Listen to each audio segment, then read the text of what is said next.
River Road, you got me running way back home. River Road, you got me running all night long. You got me singing some canal boat song. River Road, you got me running all night long. Hello, everybody. Happy Friday, and welcome to another episode of Niner Nuts. I'm Dan, here along with James. James, say hello. Hello, football world. That way. No, we are neither celebrating nor mourning the result of the Seahawks game because we are taping this on the 20th. We always back catalog our episodes, love it or hate it. That's just how we roll. And we're not doing our betting episode today because we did that on Wednesday because we have 2 of the 3 Thanksgiving games on there. So go check the YouTube feed or your podcast feed for that. What we're doing today, though, is a fun kind of not really time-locked episode per se. Again, we're not talking about the Seahawks results. What we wanted to do, though, is spend a little bit of time talking about a little bit of an elephant in the room, so to say, in college football. We don't talk about college here that much, except for the draft. But given that this huge story that's been ongoing literally the whole season since the summer, we wanted to take today to talk about our former coach, Jim Harbaugh, who is 9 years into his tenure with the University of Michigan as their head coach, his alma mater. He was a great quarterback for them back in the day before his time with the NFL, and then coaching in the NFL as well in Stanford. But for anybody listening that doesn't remember Jim Harbaugh, just real briefly, he was our head coach from 2011 to 2014. He had 3 NFC title championship appearances, 1 win that resulted in a loss in the Super Bowl to his brother, who was coaching the Baltimore Ravens in 2012. And then we thought this was the start of a great legacy that all came to a big crashing halt after the 2014 season because of then general manager Trent Baalke just really oversimplifying what happened. They hated each other. And so Jim decided to step away from the team, and he signed with the Michigan Wolverines from that point on. And now he's got a couple Big Ten and Big East championships. He's got a Coach of the Year to go along with his NFL Coach of the Year that he just got last year. But what has come to light now is a bit of a series of scandals that I've been doing my best to try and read up on it. James, fill in any gaps that I forget. But the long and the short of it is that at first, Jim Harbaugh was under investigation for COVID-related recruitment violations. They were breaking. He and his team allegedly broke COVID protocols that were still in place at the time. I want to say in 2021, I think was when the violation occurred.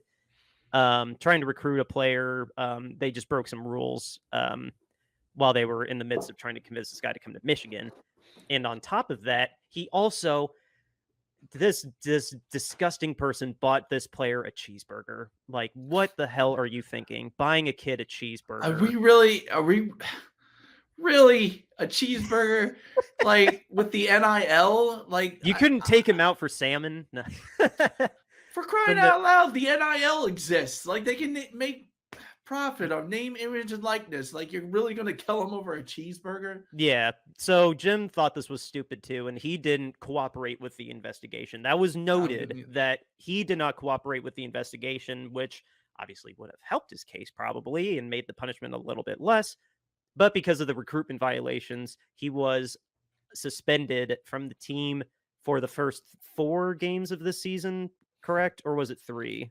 I'm not really sure. I haven't followed it that much. He was suspended during the early part of the season. I apologize. I believe it was 4 games though. But now we're at the tail end of the season. We got rivalry week coming up. We got bowls being decided. We got the college football playoff bracket about to be announced in the coming weeks. I'm not trying to say next week, but like all these big things for college football are about to come around the corner. And Jim Harbaugh has now been told to stay off the sidelines, a form of suspension. He can still be at practices, but he cannot be on the sidelines for any of these last 3 regular season games because he and his staff orchestrated and and carried out a whole organizational effort to figure out other opponents' signals that they call during games to take an advantage of anticipating what play calls that they would make. It is basically his version of the Patriots scandal way back in 2000. What was that? 2006. Yeah. Like I think 2006 or no, was 2007. oh, okay. 2007 that came out. Yeah, so it's his version of that Patriots scandal, and it was an enormous story. I am, for the sake of time, we're not going into like the really nitty gritty of it, but we felt that it was time to finally address it because it involves one of our former coaches, and relatively speaking, for how little he was with the team, a phenomenal tenure that he had with us. I just wish our earmuffs. I wish our dickhead GM just gave him a contract when he asked for one after the Super Bowl, and maybe we wouldn't be here. But I love Kyle Shanahan and John Lynch, so that was a necessary step to get there, I guess. But anyway, we could have saved Jim Tomsula some dignity too, and not just scapegoating him for how bad 2015 went. But anyway, I digress.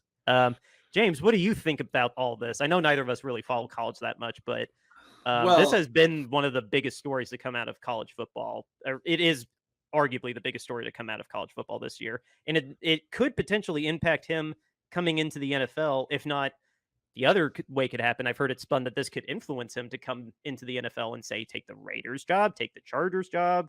I haven't heard the Patriots job, but I mean, what do you think? Don't you think he'd be a perfect fit for the Patriots? I mean, Spygate all over again. Yes. Like, they could just take out Bill Belichick and plop in Jim Harbaugh, and nothing will have changed. So, right, yeah, exactly. I said it while we were not recording, but Tom Brady retires, starts hanging out in Michigan more. All of a sudden, there's a sign stealing scandal. Like, I don't know. This has Patriots all over it. Like, I just think, in this day and age, like, something like that. I mean, why would you do it? Especially knowing what happened to the Patriots and what they did. Now you're bringing it on the college level. I mean, your program was already getting slack as it was for not being able to beat Ohio State. And here's the thing. And getting embarrassed by, they got obliterated by Texas Christian last year. I remember watching that game. It was embarrassing. But that's the thing. Like, it doesn't even help you. Like, in the big games that matters. like how much was it helping you if you got blown out by TCU? You can't beat Ohio State. Like, why even do it? Because so you can beat up on small teams because you're really not that good to beat up on small teams. Like, that's ridiculous. Like, well, that's Harbaugh's MO though. Like, I remember when he was with us, even though we got to 3 NFC Championship games in a row, the games that mattered, like the 2013 Seahawks game in the NFC Championship, pretty much anytime we played the Seahawks, we lost. Like, the games that mattered for the division, we couldn't pull it out. The NFC title game, we lost 2 of those. The Super Bowl, we lost that one. His MO is losing the games that matter. Like, for how great he is in all these other games that are by massive point margins and how much he actually works up quarterbacks, it doesn't matter in the big game. Like, it's just wild. And I want to pose this question. How funny is it that he got caught? Like, because it's not a secret. Lots of teams cheat and get away with it. You can look in baseball. You know baseball way better than I do. How long were the Astros getting away with their sign stealing up until they got caught and tarnished their championship they had that year? Like, I don't know. That says a lot that they actually got caught, especially for how big they are. They're not just some tiny school. They're not like a D2 school that got away with this, or they're not IU. They're not some team that's not remotely relevant to the playoff or to the Associated Press rankings. Like, this is Michigan University. You could ask the most novice college football fan or the most novice person out there about college football, and they'll know who Michigan University is probably. Yeah, I mean, like, on this scale, I mean, this is dumb. This is really, really dumb. Like, you don't.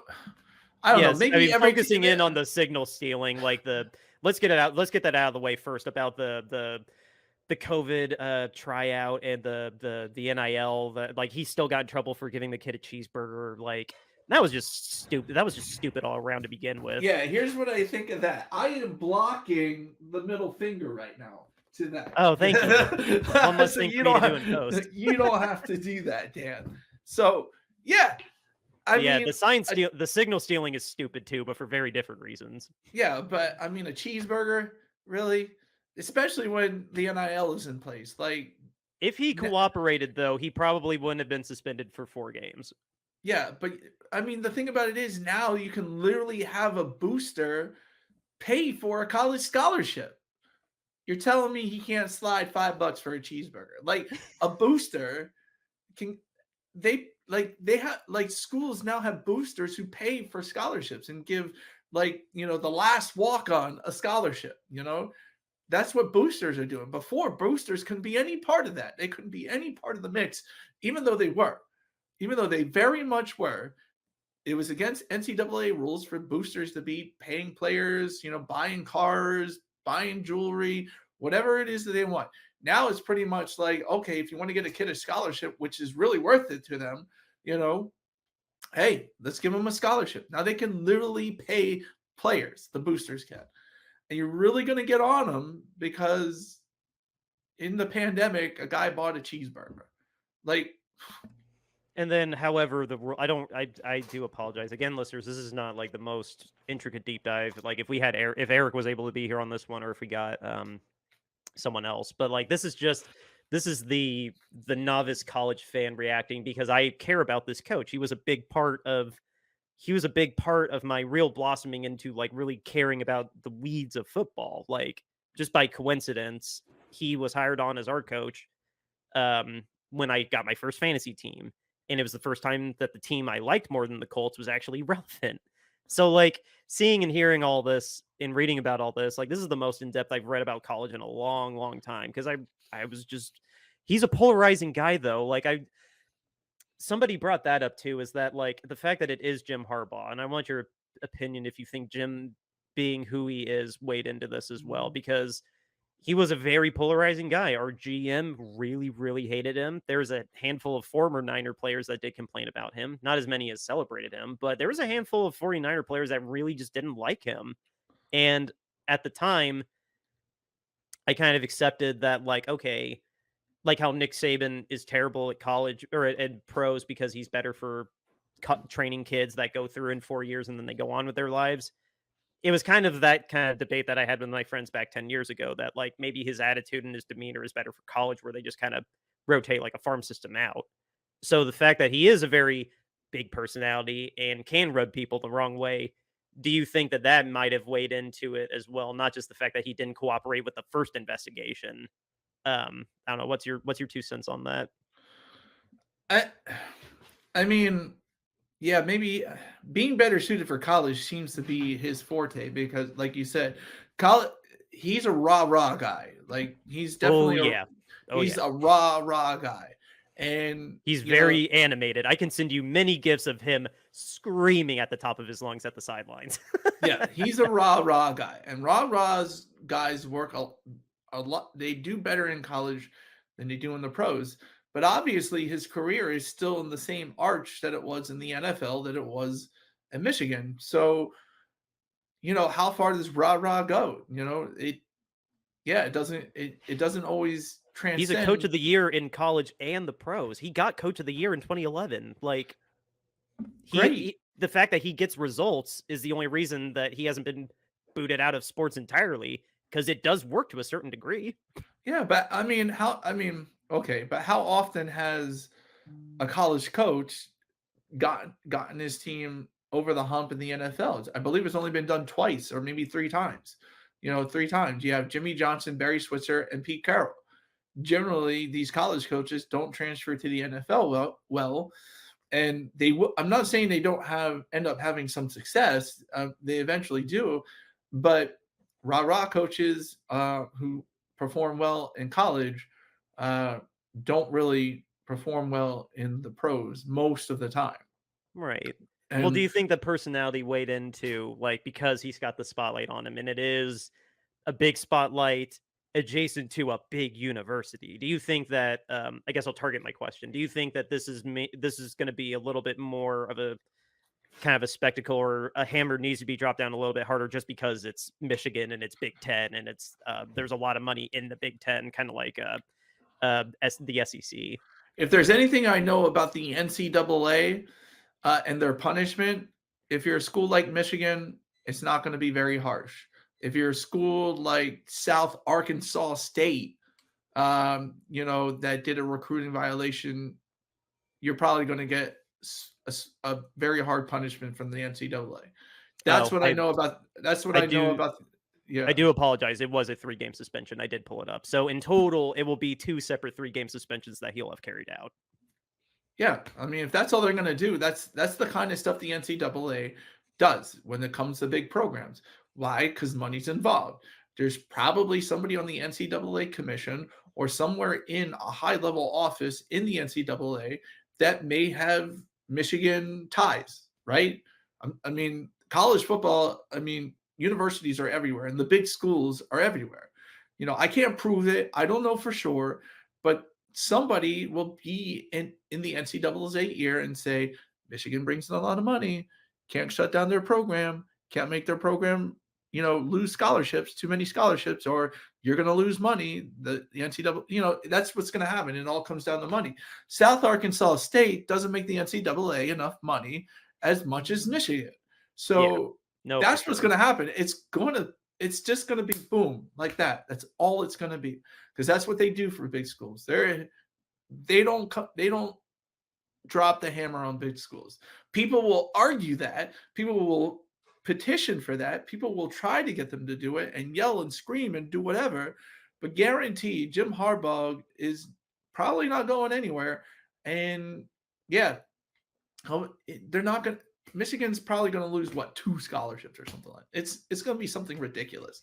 Yeah, the program itself, I could see getting well, I mean that he already has accepted the 3-game suspension. I don't know if it'll stop there or if there will be after the season. I'm not knowledgeable enough on how this would go. We'll definitely, when Eric doesn't have a scheduling conflict, we definitely need a follow up on this. Maybe after the college championship, and we know how Michigan ends up doing, because I believe that they're making a run for that bracket, the college championship bracket.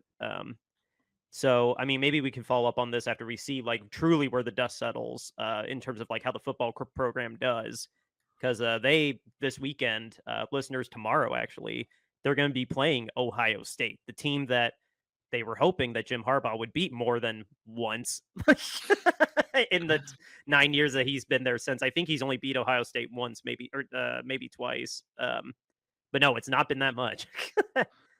But yeah, no, I don't know, not spend a crazy amount of time on this, but I felt like this would be a good week to address that. Now that officially the NCAA did tell Jim Harbaugh to stay off the field for these last 3 regular season games. And, we've touched base on it.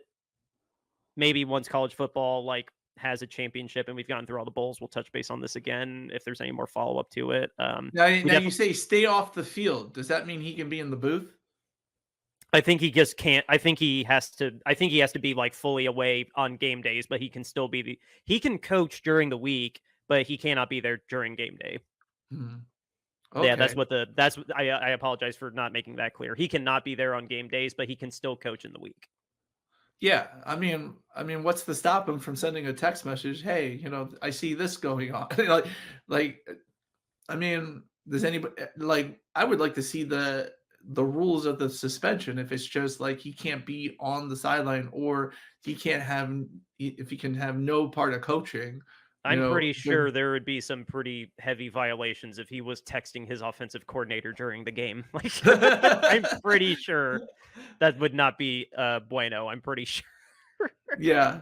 I mean, I'm sure they have a technology clause or something like that in the suspension, but I mean, if they were sign stealing, they'll probably look for a way around it, but who knows? No, it's sad. I don't know. It's just sad. I'm still kind of processing, like, I don't know. I don't feel I appreciate what he did for my franchise, but like I've had such a little emotional connection to Jim since he left. I don't cheer for Michigan because I cheer for IU. Like I got nothing to cheer about, frankly, for football, but at least we're good at basketball. But no, being in the Big Ten, I don't cheer for Michigan either. Like, so I don't know. This has just been really fascinating to read in like a kind of a objective third person standpoint. Just like wow, like I've always known that he's been a polarizing figure, but now that he's had not just one scandal pinned on him, he's had a funny scandal and now an actually pretty bad scandal on top of it, both in the same year. It's like, good God, like if he actually did want to leave Michigan, would an NFL team? How would those interviews go? Like, if he did want to make an NFL comeback, I don't know. You're muted, sir. Supposedly he was told that he couldn't just run to the NFL if somehow he gets like a swift punishment from the NCAA, which I mean, if it does happen, Well, he's carrying out a punishment right now. yeah, I mean, I don't know. I'm sure some NFL owner would take a shot on him, if they got desperate enough. I mean, the Raiders suck, the Oh, Chargers suck. Al Davis, if he can, if any NFL team can, Al Davis absolutely should reach out to him to be on the Raiders staff. Yeah, and you got Tom Brady, who's a minority owner with the Raiders, to lure him in. Uh, yeah, I mean that would be a good spot for him. And then also, Or you have, LA, to go back to California, being the Chargers. I Honestly, mean, like yeah, he could do that. he is a quarterback guru at the end of the day. I mean, he could go to the Bears. He could, I mean, he could go to a plethora of teams that I'm sure, would slide some money under the table to Roger Goodell, and say, yeah, we want to hire him. Maybe Call the NCAA and tell him to knock it off. yeah, yeah. So there's plenty of money around that could change hands to get Jim Harbaugh into the NFL. If if he ends up being kicked out of Michigan or something like that, or decides like, hey, this is too much, I'm going to go back to the NFL. I'm sure there's some team that would take advantage of him. Hell, the Jacksonville's took a shot on Urban Meyer, like, and all the crazy stuff he did. Like, Yeah. I That's funny you said that because I in my head I was saying Urban Meyer, but I said Nick Saban, but it still fit because Nick Saban sucked with the Dolphins. So I mean, hey, at least one thing I could say about Nick Saban, he did everything he could to win. And you want to talk about a little under the table scam that he pulled. I don't know if you heard about that, but there was a week during the season in which the New England claimed that Miami had their offensive audible calls, every single one of them. They knew every single one of them. That they didn't know how they knew that, but they were under great suspicion that they basically got an illegal recording of their audible calls and knew every audible that they were calling and stopped every single one. Everyone cheats. It's just if you get caught. Yeah. Yeah, and honestly, I don't even think there was much of an investigation into it because basically, I mean, I remember reporters, I forget who reported this, but basically said you'd have to find a receipt and guaranteed it was all done in cash. So Right. so like, yeah, and that was it. Nobody could prove it, and they didn't do it for any other game. That was the thing. No other team complained about that. Just the Patriots. So Kind of yeah. like the not to belabor it, but kind of like the Colts and the Patriots. But I mean, we can do a whole Deflategate at some other time. We are pushing it a little bit right now. But yeah, guys, we just wanted to touch base a little bit on what the hell was going on with Jim Harbaugh. We definitely will be doing a follow up with this when Eric can get back on here, or if any of our college friends want to come chime in on it. I know we got some friends that are real deep in the weeds on college football, or feel free to email us if you have any opinions, listeners. Email ninernuts@gmail.com. Let us know what you think about Jim Harbaugh's whole situation this year as well. But anyway, we need to take a minute to talk about our sponsor, Royal Retros. What is Royal Retros? It is your go-to place to get an authentic throwback jersey. They cover every sport, basketball, baseball, football. They cover all the major sports. But right now, for you 49ers fans, pause this episode there. So the whole QR code is there, and go check out the Candlestick collection. It's a bunch of tailored 49ers specific gear to add to your collection. It's a bunch of really cool stuff that they have on there. And once you find something that you like, throw it into your cart and then use our special promo code Shady Sports. Just SHADYSPORTS, and you get 10% off of your entire order. Again, just go to royalretros.com, use the promo code Shady Sports, and you can thank us for getting 10% off of your entire order. Again, that's royalretros.com. Go get yourself a Royal Retro jersey today. James, let everybody know about our charity. So, guys, if you watch the show, new to the show, basically we've taken up a cause. Recently, in the news over the past year, we've seen owners behaving badly. Particularly the Houston Texans minority owner was charged with some very serious sexual crimes in Kentucky. And also the Niners COO, Jed York, has a litigation against him for insider trading from a school that he was a part owner of, that he had stock in, that he owned a majority stock in, that was caught, suspected of helping students cheat on exams and things like that. So we all know that if a player had done these things or remotely anywhere close, if a player gets a freaking traffic violation for speeding, it's reported by the NFL, not just independent reporting agencies, but pretty much within a 24 to 48 hour period, you're hearing what that player did, when it happened, all the news surrounding it, and it comes from the NFL. So we would like the NFL to hold their owners accountable. So we are starting a hashtag owner standards are less than player standards, hashtag owner accountability. And to show you we put our money where our mouth is, we are raising money for a Kentucky Crisis Center by selling you t-shirts. The first one we have is the statement, owner standards are less than player standards, owner accountability. You can get that for $22.99, different colors, different sizes, and different styles as well. Next, we have our charity shirt, which is the Dan Snyder standoff shirt. Basically, we bring this for charity. $22.99 gets you that in a t-shirt. We have different styles and different sizes as that as well. Next, we have our podcast logo art. This is the logo that you will find on our YouTube profile, our Twitter profile, our podcast, wherever you listen to podcast profile. $22.99 gets you that in a t-shirt, or we have different styles and different sizes for you to choose from for that. Next, we have our alternate logo, which is what I own. This is a very nice shirt. $22.99 gets you that in a t-shirt. Plus, we have different colors, different styles, and different sizes of that one. And last but not least, we have our Niner Nuts mascot. How can you say no to a peanut eating peanuts, sitting on the couch, cheering for his 49ers? $22.99 gets you that in a t-shirt. Donate to a Kentucky Crisis Center today. All the proceeds go to the center. We take none of it. Do it for charity, guys. Yeah. You can't copy this necessarily below me because it's a graphic. If you can, cool. If not, just Google Bonfire and Niner Nuts, and it'll pop up. It'll be the first thing that pops up. And excuse me. Yeah, like James said, we don't want any money from these shirts. We just want to get back to the community and get you a cool shirt at the same time. So with that, guys, the only thing noteworthy news-wise I've been saying all week, so I'll say it again, just sending out as much love and prayers to Talanoa Hufanga, our safety, all-pro safety, who tore his ACL. It's a very long recovery road.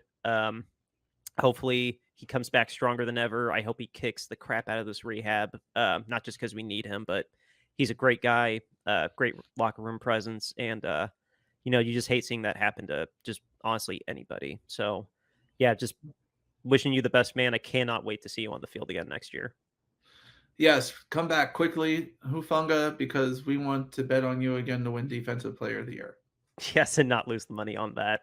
But yeah, I can't say beat the Seahawks because you guys already know if we did or not. So I'll sign off with this. We got 10 days rest before we go to Philadelphia. We're gonna need it. But as always, guys, beat the Eagles.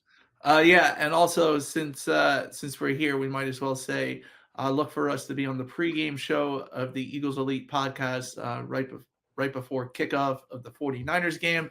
We're going to be on that coming to you live. So watch out for that big game coming up in 2 weeks or Yeah, 1.5 weeks. In 2 weeks. That'll be because we played yesterday. December 3rd, I believe it's December 3rd. Yeah, Sunday, December 3rd. We will be on there somewhere around we'll be on there somewhere around. I'm sorry. Somewhere around 3:00, an hour before kickoff. Yeah, somewhere around 3:30. That game kicks off at 4:30 on Fox. It is not a primetime game, but for Fox, it is their spectacle. We're going to get Kevin and Greg. There's no way we're not getting Kevin and Greg. Yeah. On that now. Let's just say Fox was very adamant that they did not want to lose that game. Oh yeah, they refused to flex this game to NBC and put that money in their pocket. But 4:30 is fine. It's gonna be dark before the end of the first quarter anyway, with the way the sun's setting now. Like it'll look like a primetime game. It'll by like 5:15, it'll be dark and it'll look like a primetime game. Then we can anxiously await to see who will be eating the hot Dorito. Too. Oh my God! Yes, we need we need to figure out how long it takes to order that now, actually, or if we can just you can't go to the 7-Eleven and get that. I mean, maybe I'll you know what? I will do that research while I'm trying to fix the background too, because I promised I'd fix that sooner. But guys, hopefully you're listening to this and we beat the Seahawks. If not, I mean, we still got to play the Eagles in 10 days, so got a lot to talk about next week. Hopefully you all had and will continue to have a great Thanksgiving weekend. And we'll be back next week with Eric. We'll see you then. Outro music, River Road, Justin Muth. Later, guys. River Road, you got me running way back home. River Road, you got me running all night long. You got me singing some canal boat song. River Road, you got me running all night long. River Road, where have all the women gone? Have they kissed her hand and waved you bye-bye? Have they thought about crossing your double yellow lines? River Road, they love the way you whine and cry.